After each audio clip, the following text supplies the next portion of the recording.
Boa tarde a todos os irmãos, as irmãs. Realmente está uma boa tarde, né?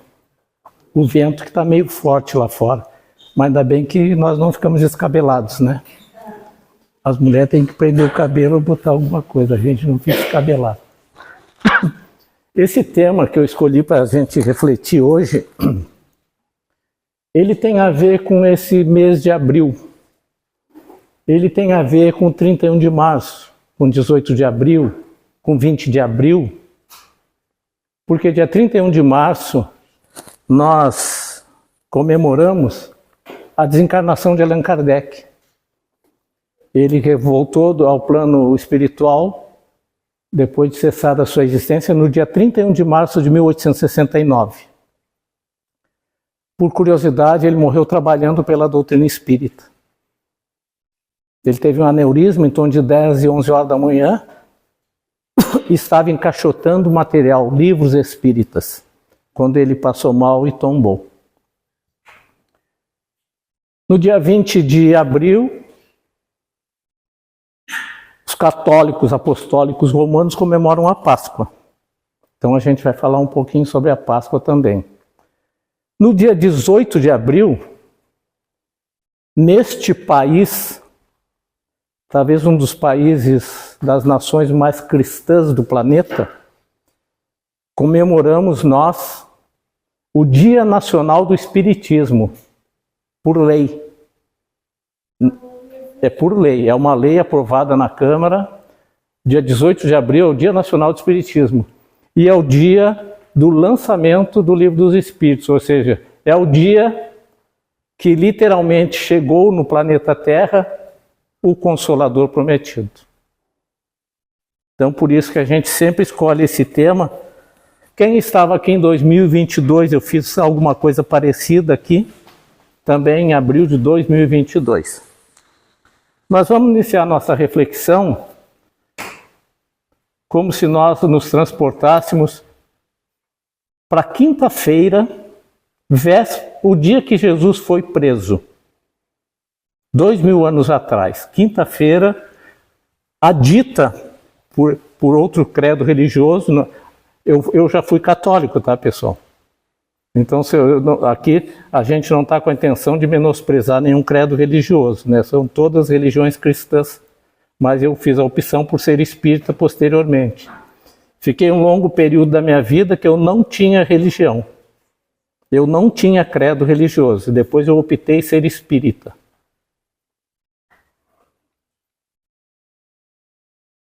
Quinta-feira, o dia que Jesus foi tornado prisioneiro à noite, ele dormiu aquela noite em Betânia, na casa de Lázaro, Maria e Marta. Jesus gostava muito de estar na casa de Lázaro, Maria e Marta. Era um ambiente, uma atmosfera muito positiva. E lá ele carregava as suas forças, porque ele usou um corpo humano, né? E ele carregava suas forças, as conversas eram muito fraternas com Lázaro, Maria e Marta, ele gostava muito. E lá ele pernoitou. De manhã cedo, uma curiosidade, que hoje a gente conversava lá em casa, lá no apartamento, a gente vê falar no Evangelho das viagens de Jesus, né? Jesus saiu de Betânia, que eu vou falar para vocês, e foi para Jerusalém. A passagem do bom samaritano, né? O samaritano vinha de Jericó para Jerusalém. Mas às vezes a gente não tem noção de distância. O pessoal de Betânia para Jerusalém, daqui é a base aérea. Há sites na internet que vão nos dar até 12 quilômetros. Outros vão dar 11, outros vão dar 6. Esta imagem que eu peguei foi de um site da internet. Eu não coloquei os 3 quilômetros, já estava. Então Jesus de manhã chama Pedro e diz a Pedro que precisavam comer a Páscoa. A Páscoa, originalmente, está lá no Antigo Testamento, é um ritual do judaísmo.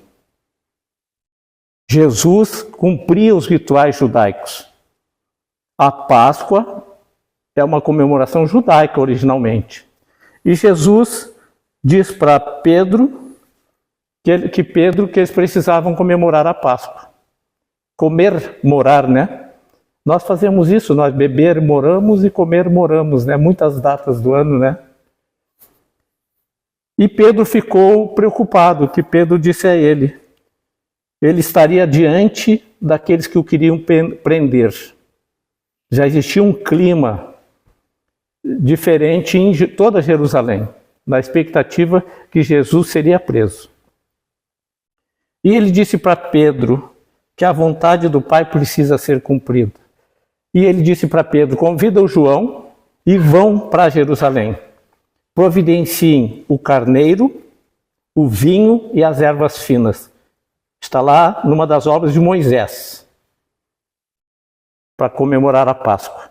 O carneiro, o vinho e as ervas finas. O que é a Páscoa para os judeus? Eles comemoram a saída do Egito. Páscoa é libertação. Páscoa é libertação. Os judeus comemoram a saída, a libertação do povo egito, que eles eram escravos no Egito, né? Da onde tem toda aquela história que Moisés nasceu, havia uma ordem para matar os meninos, Moisés foi botado no rio, né, num cesto de vime, foi criado no palácio do faraó, como filho do faraó. Quando eles comemoram essa saída do Egito, é a Páscoa, é uma comemoração judaica. E Pedro pergunta para Jesus, onde comemoraremos, onde vamos nos reunir? E tem um outro local em Jerusalém que Jesus estava sempre lá, quando ele se reunia com os apóstolos, na casa de Maria Marcos.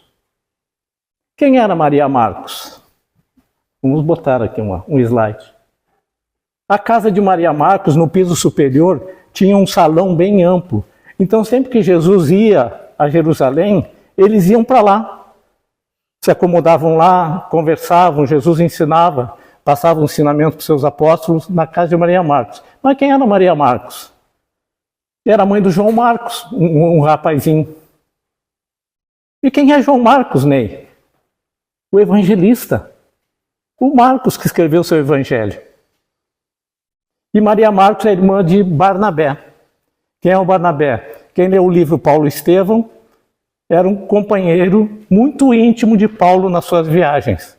Inclusive no Paulo e Estevão nós vamos ver que João Marcos participa das primeiras viagens.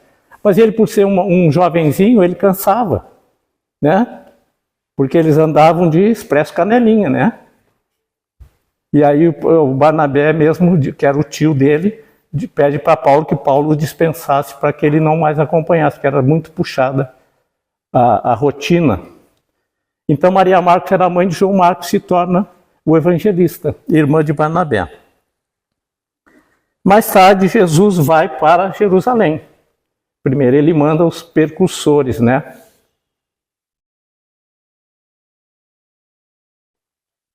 Pessoal, aqui neste mapa antigo de Jerusalém nós temos onde está supostamente a casa de Maria Marcos, aqui ó, nesse cantinho aqui de Jerusalém.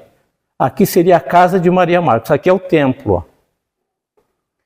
Quando Jesus chega na casa de Maria Marcos, ele encontra com a sua mãe, Maria, simbolizado naquela gravura. E Maria, quando recebe o filho, o que ela faz? Aflita, convida-o. Vamos embora para Galileia. Não fiquemos aqui. Porque ela sabia desse clima hostil que aguardava Jesus. E ele, ajoelhando-se aos pés dela, disse-lhe, minha mãe. Como se ele dissesse para nós hoje. Como se ele dissesse para todos nós. Entreguemo-nos ao Pai, com extremada confiança. Nossas vidas a Ele pertencem. As nossas vidas pertencem a Deus. Não nos pertencem. Nós temos que ser fiéis zeladores por essa casa. Nós somos o zelador dessa casa. É uma oportunidade divina estarmos aqui renascidos. E temos que cuidar para que prolonguemos o máximo que pudermos a nossa estada na Terra. Que só sairemos na Terra, em teoria, quando não tivermos mais o que aprender. Mas aí a gente assim, mas aquela pessoa de 100 anos, que já está em vida vegetativa, ela está ensinando. Nós só sairemos da Terra quando não tivermos mais o que aprender nem o que ensinar. E às vezes aquela pessoa está ensinando, né? Que os familiares saibam absorver a lição. Depois que Jesus conversa com Maria, ele vai ao templo. Uma última visita ao templo. Olha que interessante, tem algumas passagens que Jesus nos ensinou que foram nas últimas horas dele no corpo. Ou foi antes do suspiro final. O que Jesus nos ensinou antes do suspiro final? Perdoa-lhes, Pai. Eles não sabem o que estão fazendo. Quantas vezes ele nos disse isso? Ou disse para a gente dizer para alguém? Perdoa. Ele não sabe o que está fazendo. É melhor ser o agredido que o agressor na terra. E nessa ida ao templo, ele encontra aqueles que discutiam se era lícito pagar os impostos aos romanos.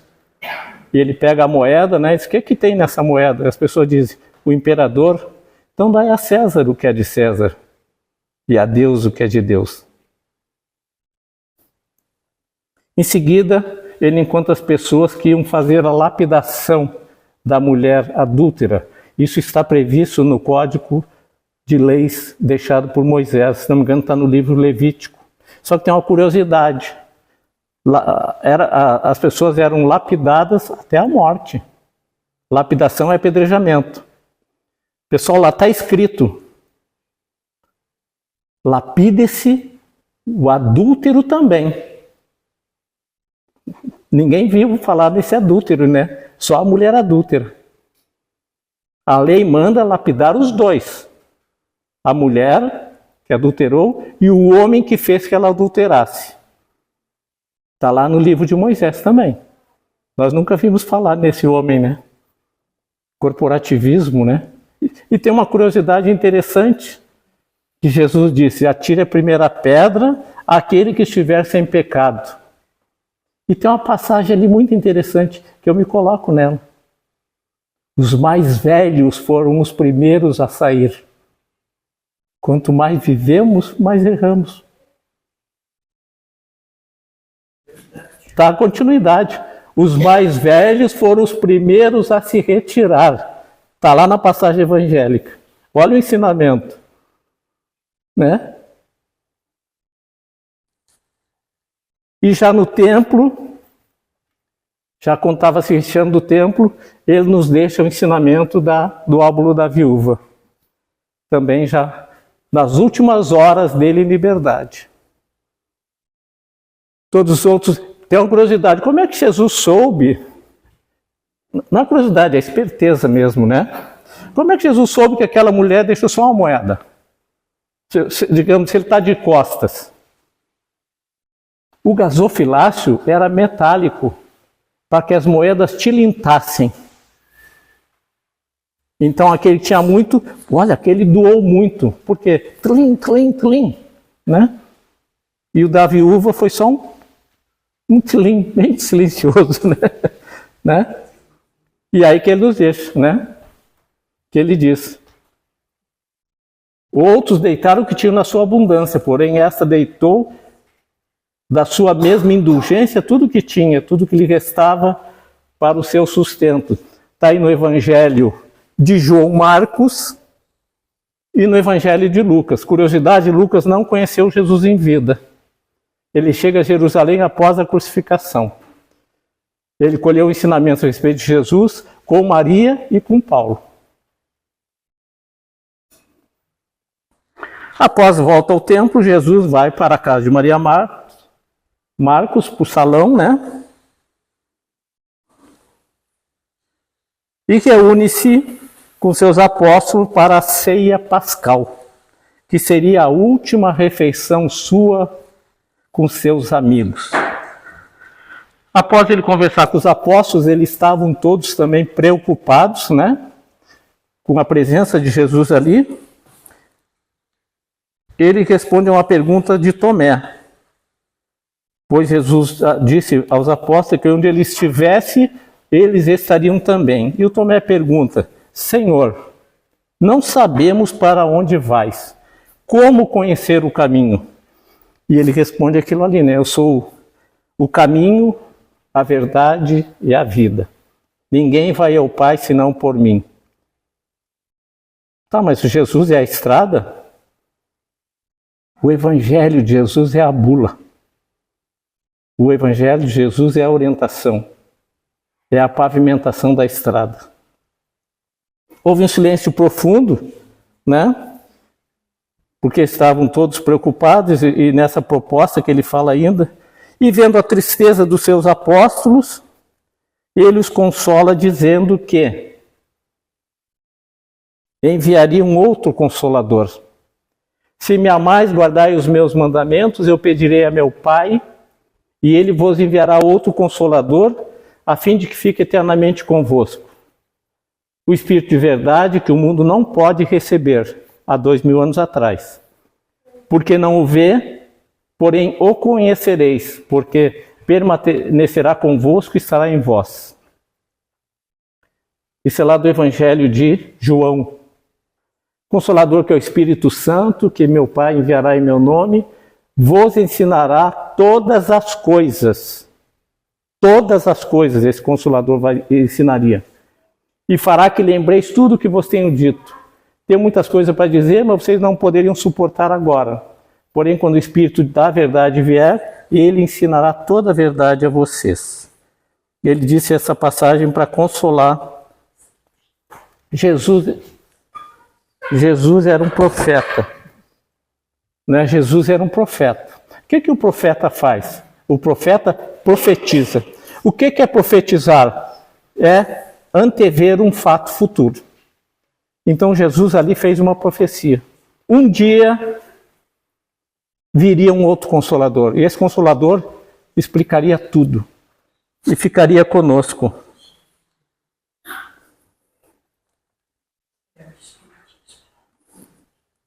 Passam-se os séculos. E nada acontecia, muito pelo contrário. Os ensinamentos de Jesus eram deturpados. O Ney, talvez usando uma batina, enriqueceu numa existência lá atrás, né? Fazendo o cristianismo sem o Cristo. Nós já chegamos a ter 2 papas na história que se degladiavam, olha só. Foi só deteriorando os ensinamentos de Jesus, a pureza dos ensinamentos de Jesus. Nós tivemos as ditas guerras santas, as cruzadas. As cruzadas era a imposição da fé a ferro e fogo, literalmente. Literalmente.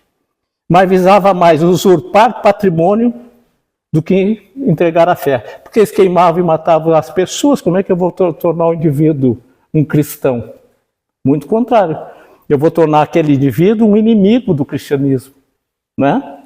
O mesmo cristianismo que foi perseguido lá no início, agora eles eram perseguidores. Tivemos a Inquisição, né? Aqui no Brasil, com graves ocorrências no Brasil. Até por curiosidade, aquela imagem que eu peguei na internet seria uma gravura de atos da Inquisição no Brasil. Né?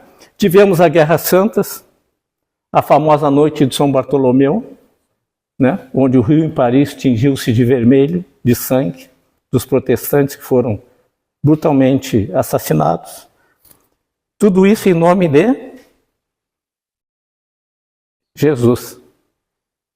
E assim foi se passando o tempo. Mas nesse tempo ele continuava enviando mensageiros para a terra. Só que esses mensageiros eram queimados, guilhotinados, enforcados. Não era aceita a pureza daqueles indivíduos. E nós tivemos muitos mensageiros. Um exemplo, esse vingou. São Francisco de Assis, a história dele, né? E outros tantos. Muitos deles passaram anonimamente pela terra, mas iam plantando a sementinha e preparando o terreno. Isso acontecia sempre sob o olhar compassivo de Jesus, porque Jesus é o nosso gestor da terra. Tudo que acontece na terra tem a permissão dele.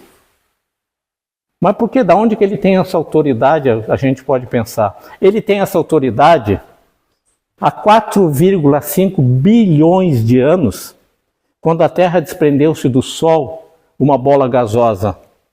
E Jesus recebe de Deus a determinação que ele transformasse aquilo ali num planeta, um dia habitável por espíritos encarnados. A ciência dos homens diz que a Terra tem 4,5 bilhões de anos, não é? E no livro de Emmanuel, Psicografia de Chico Xavier, A Caminho da Luz, lá está essa informação que eu digo para vocês. Jesus recebeu de Deus a incumbência, ele é o médium de Deus na Terra. Ou seja, há 4,5 bilhões de anos ele era um espírito crístico, que nós seremos um dia. A estrada é curtinha, né? Depende de nós. Depende de nós. Tem uma música que começa assim, né? A espiritualidade não improvisa, né? E Jesus sabia que um dia nós despertaremos. E esse dia chegou.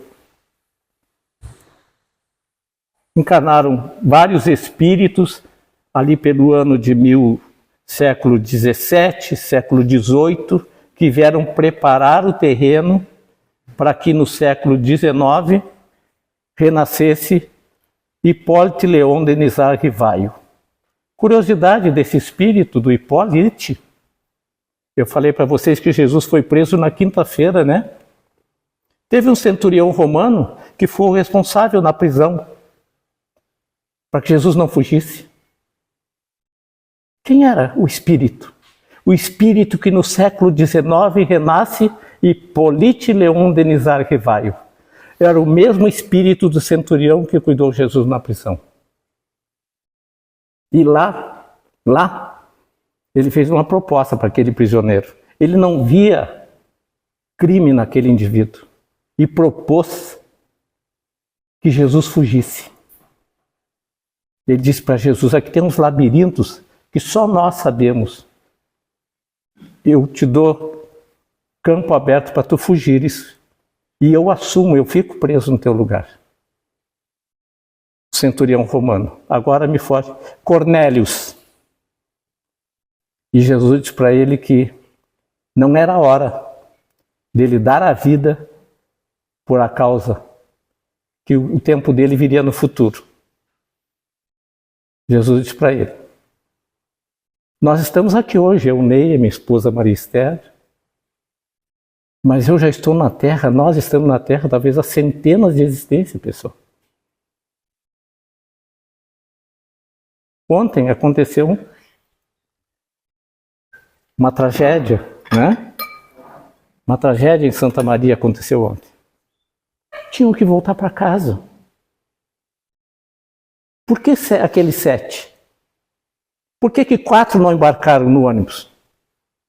Por que 26, talvez, alguém pode ainda ir a óbito, que tem alguns em estado grave. Por que aqueles 7 foram selecionados? Era hora de voltar para casa.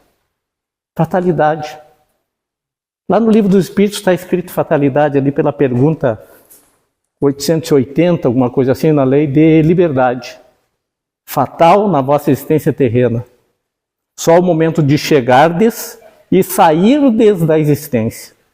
É fatal. E esse sair da existência, o chegar é fatal, mas às vezes as mães têm o direito do aborto, né? É livre-arbítrio. Pode retardar a chegada. Induzidas muitas vezes pelos homens que não querem assumir compromisso, né? E a saída É fatalidade.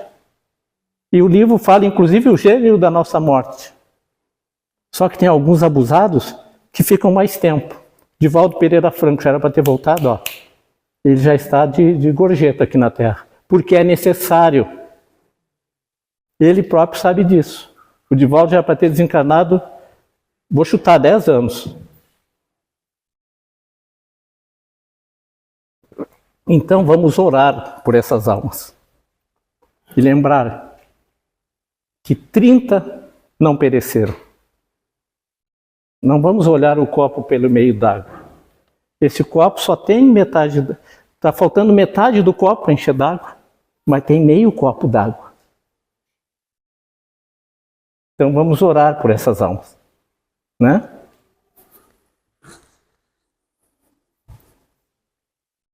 Vamos adiante. Então se passou 18 séculos, foram amadurecer, as ciências da Terra foram progredindo, né? Até para que se cumprisse a profecia, a promessa de Jesus. Veio o Hippolyte Léon Denis Arquivaio, que assume depois o pseudônimo de Allan Kardec. Dia 18 de abril nós comemoramos o Dia Nacional do Espiritismo, e eu falei que era o Dia Nacional, o dia do lançamento do Livro dos Espíritos, né? Aqui muitos de nós estudamos o Livro dos Espíritos. O Livro dos Espíritos que nós estudamos não é o do 18 de abril de 1857. Eu tenho ele. Ele tem 501 perguntas. O primeiro eu tenho. Quem quiser, eu tenho em arquivo PDF. Ele tem 501 perguntas. O que nós usamos para estudar foi 18 de março de 1860, com 1019 perguntas, numeradas. Existe uma discussão, o Livro dos Espíritos tem 1019 ou 1018, porque a 1011 não tem número. O Livro dos Espíritos, pessoal, tem aproximadamente 250 perguntas não numeradas dentro do contexto dele. Se Kardec numerasse todas, ele aproximaria de 1.300 perguntas. E esse é o que nós estudamos. Quem foram os espíritos que ajudaram Kardec?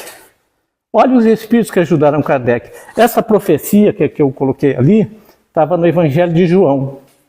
Um dos espíritos que ajudou Kardec, São João Evangelista, que se manifestava. O João que escreveu o Evangelho. Santo Agostinho, São Vicente de Paulo, São Luís. O São Luís, então, foi uma parceria. Tem várias respostas no Livro dos Espíritos, tem várias mensagens no Evangelho segundo o Espiritismo. São Luís era o benfeitor maior da Sociedade Espírita de Paris, e São Luís é o benfeitor da França. Porque cada país, cada estado, cada cidade, vamos chegar quase em cada bairro, tem um espírito protetor.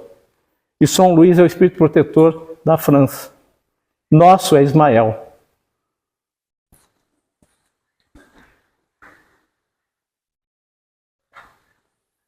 Vamos voltar ali ao Evangelho de João. Se me amais, guardais os meus mandamentos.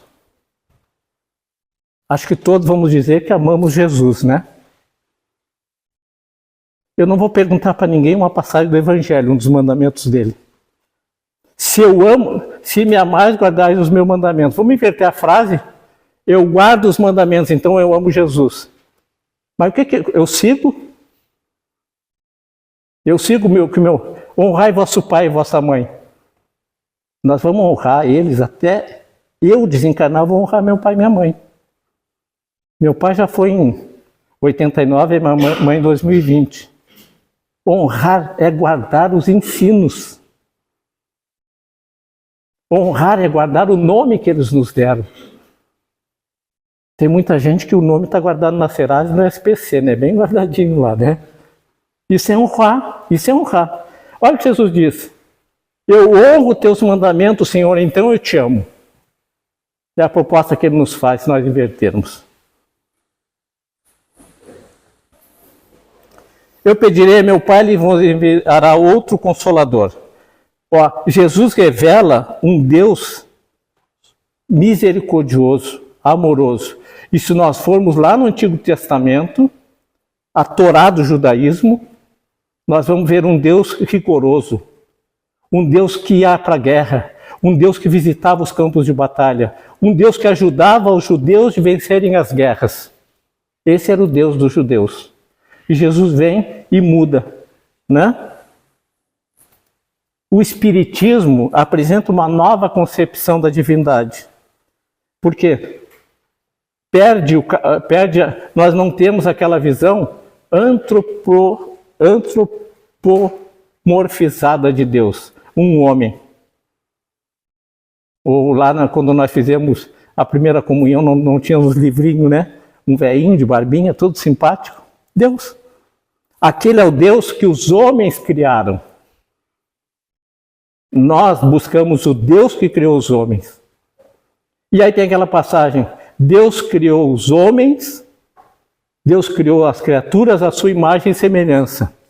Nós invertemos, nós criamos um Deus à nossa imagem e semelhança.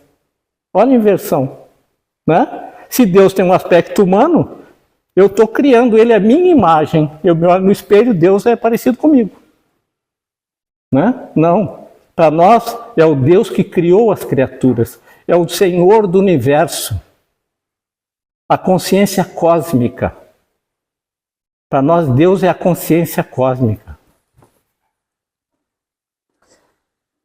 Uma frase que eu acho interessante ali naquela passagem, a fim de que fique eternamente convosco.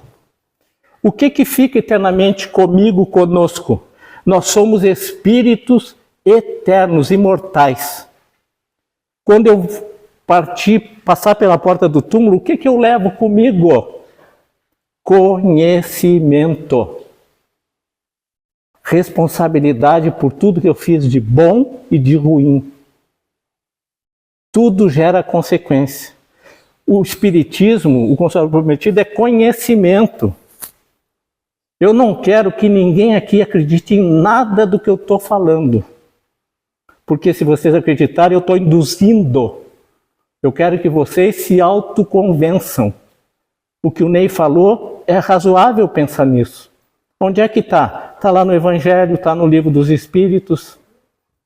Aí eu vou lá, eu vou estudar. Agora eu estou convencido. Não devemos dar aso para que alguém nos convença. Senão eu estou sendo conduzido por alguém. Não, eu tenho que... Vocês podem ouvir o que eu estou falando e digerir com calma. Ruminar, né? Traz de volta, pensa naquilo. Não, ainda não faz sentido. Se for racional, aceite. E a doutrina espírita é racional. Então fica eternamente conosco, Jesus já disse, porque é conhecimento. E tem uma outra passagem lá atrás que Jesus falou algo semelhante. Quando Jesus vem caminhando, ele se aproxima do poço de Jacó, onde a mulher samaritana estava tirando água, está lá em João capítulo 4, 14. E Jesus pede água para ela. E ela disse que não podia, porque os samaritanos e os judeus, eles eram inimigos. Né? E Jesus disse para ela que quem bebesse daquela água que ele estava pedindo, terá sede novamente. Mas olha o que ele disse para ela. Para essa senhora. Ao contrário, a água que eu lhe der se tornará em você uma fonte de água a jorrar para a vida eterna. O Evangelho de Jesus não é só para a nossa vida aqui. Ele é para nossas futuras existências, ele é para nosso estado no plano espiritual. Ele é para nós vivermos em outros planetas habitados. Porque o que ele ensina é universal. O espírito de verdade... Acabou minha bateria. E aí Jesus diz então, o espírito de verdade que o mundo não pode receber. Né? Naquela época de Jesus, quem será que sabia ler? Qual seria o percentual de 100 pessoas? Não dava 1%, talvez. Né? E lá sim as pessoas acreditavam no que os outros falavam. Tanto que as passagens de Jesus, finalmente ele diz assim, ouvistes o que foi dito. Ele não diz assim, tu leu no livro tal.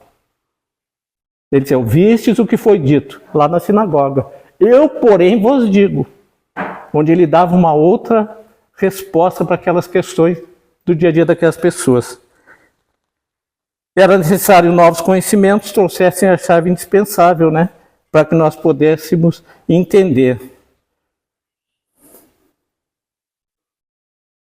Consolador, que é o Espírito Santo, que meu Pai enviará em meu nome, vos ensinará todas as coisas. Nós estamos vivendo num dos países mais cristãos do mundo. O Consolador prometido por Jesus, a doutrina espírita.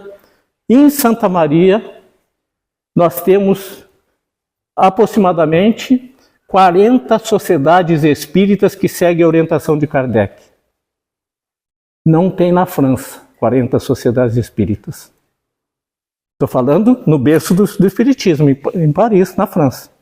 Não tem 40 sociedades. Nós temos em Santa Maria.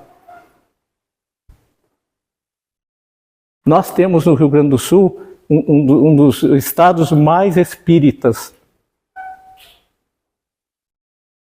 Nós temos em torno de 40 sociedades em Santa Maria, que nos ensina, né, todas as coisas. Livros espíritas no Brasil, vamos dizer que existem, chutando por baixo, 3.000 títulos. Qual país que tem isto? Qual país que tem? As obras chegam lá traduzidas em outros pagos, né? Olha, aqui no Luiz Amparo tem com certeza uma biblioteca, né, Sete? Pegar livro para ler. Então, o Espiritismo é conhecimento. E nós temos que ter o hábito pela leitura, pelo estudo, para irmos alimentando nossas almas. Né?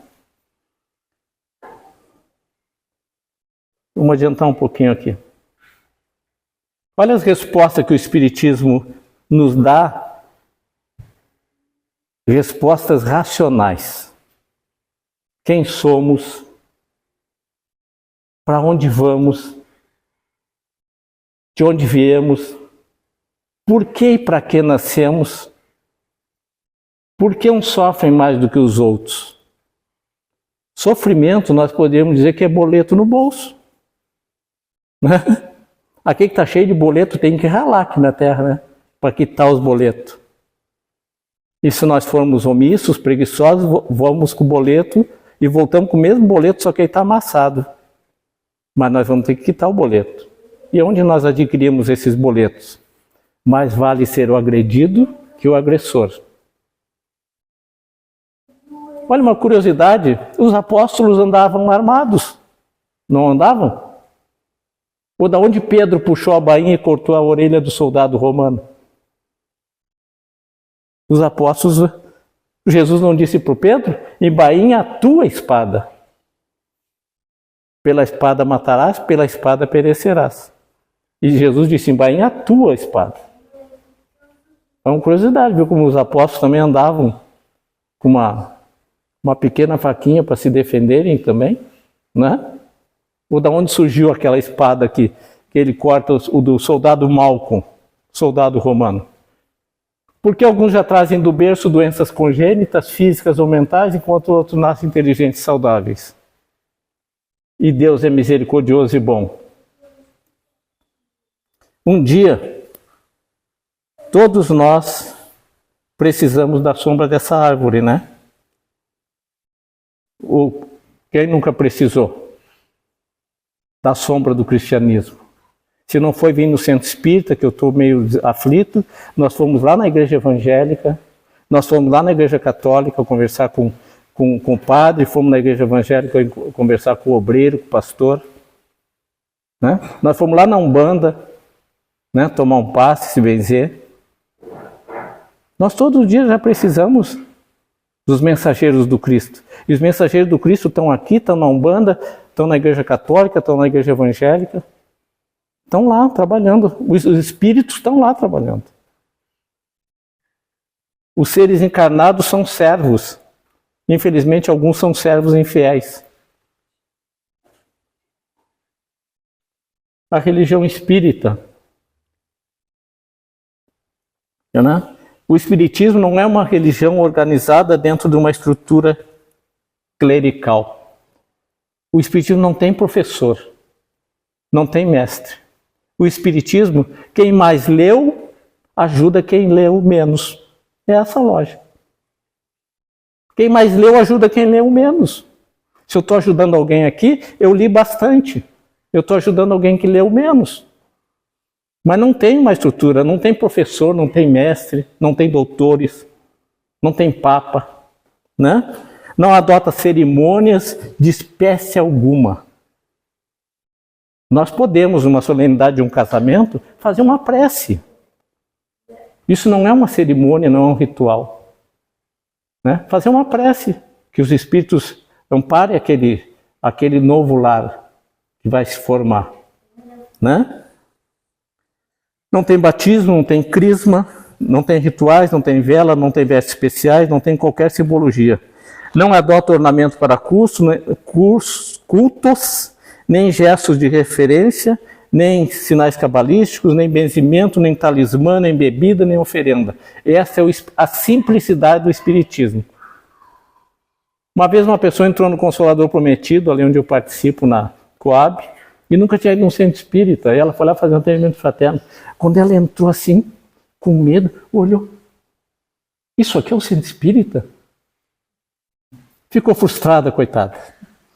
Isso aqui, sim, aqui é o centro espírita. Não tinha nenhuma imagem. Está aqui, eu não tenho uma imagem. Se tem que ter uma imagem de Jesus, uma imagem de Kardec, uma imagem de Maria. E ela ficou frustrada. Eu disse sim. E não fazemos as nossas reuniões embaixo de uma árvore por causa do frio. O Chico fazia embaixo do abacateiro, né, com as crianças. O que importa é aqui, ó.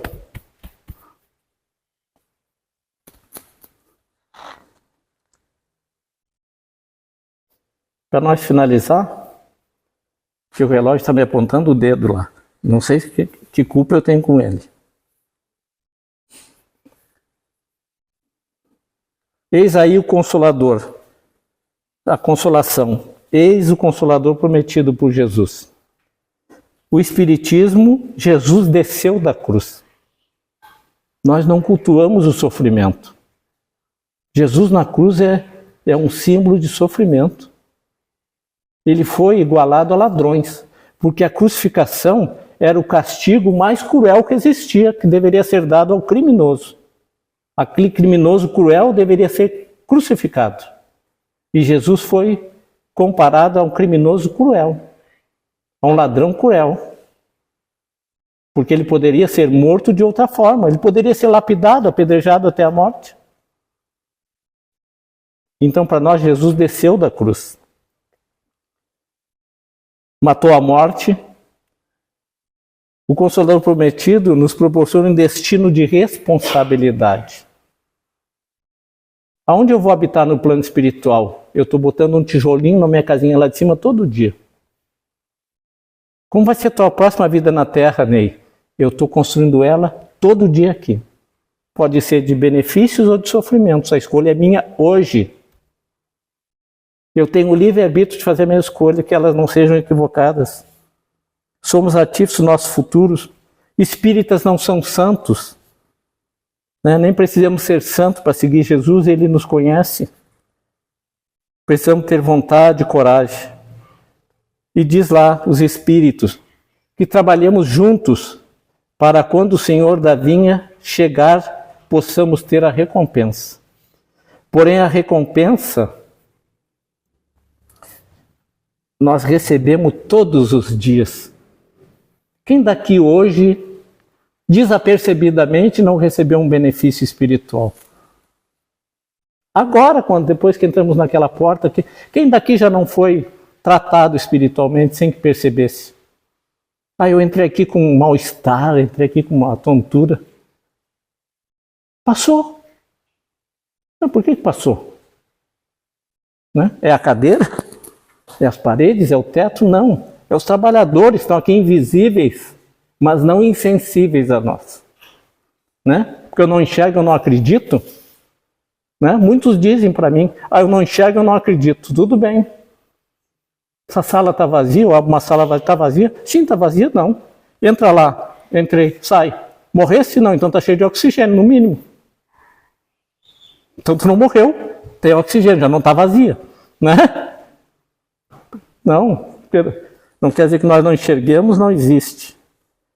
Então nós recebemos esses acréscimos de saúde física e saúde mental, o amparo de toda a hora que nos é dado pelos mentores amigos, por vivermos envoltos em circunstâncias favoráveis ao nosso crescimento moral e intelectual, que esse deve ser o nosso objetivo.